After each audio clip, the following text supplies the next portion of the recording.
உங்கள் தந்திவன் தொலைக்காட்சியில் தினமும் ஒரு சர்ப்ரைஸ் மாலை 6 முதல் 7 மணி வரை காணத் தவறாதீர்கள்.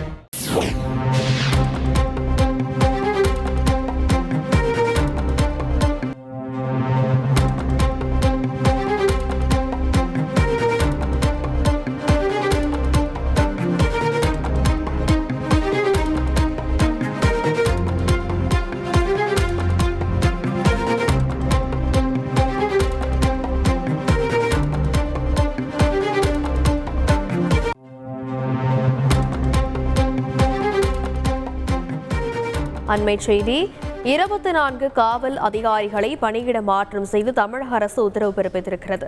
இது பற்றி மேலும் விவரங்களை செய்தியாளர் சாலமன் விவரிக்க கேட்கலாம். வணக்கம் சாலமன், எந்தெந்த அதிகாரிகள் என்னென்ன பணியிடங்களுக்கு மாற்றப்பட்டிருக்கின்றனர்?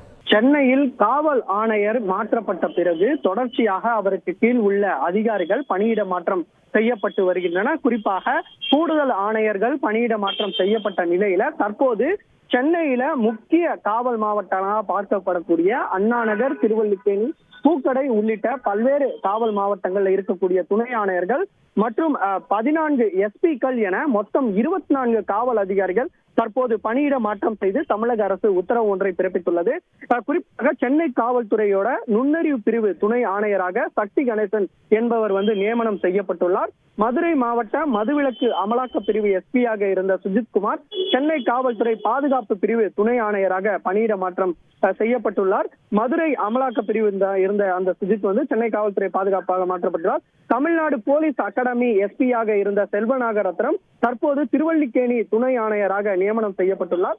சென்னை மத்திய குற்றப்பிரிவு 2 துணை ஆணையராக இருந்த நிஷா ஐபிஎஸ் தற்போது நீலகிரி மாவட்ட காவல் கண்காணிப்பாளராக நியமனம் செய்யப்பட்டுள்ளார். அதே போல ராமநாதபுரம் காவல் கண்காணிப்பாளராக இருந்த ஹரிகிரண் பிரசாத் என்பவர் தற்போது சென்னை மயிலாப்பூர் துணை ஆணையராக நியமனம் செய்யப்பட்டுள்ளார். இதே போல திருப்பத்தூர் மாவட்ட காவல் கண்காணிப்பாளராக இருந்த ஆல்பர்ட் ஜான் ஐபிஎஸ் என்பவர் தற்போது தூத்துக்குடி மாவட்ட எஸ்பியாக பணியிட மாற்றம் செய்யப்பட்டுள்ளார். சென்னை பூக்கடை துணை ஆணையராக இருந்த ஸ்ரேயா குப்தா அவர்கள் தற்போது திருப்பத்தூர் காவல் எஸ்பியாக பணியிட மாற்றம் செய்யப்பட்டுள்ளார்.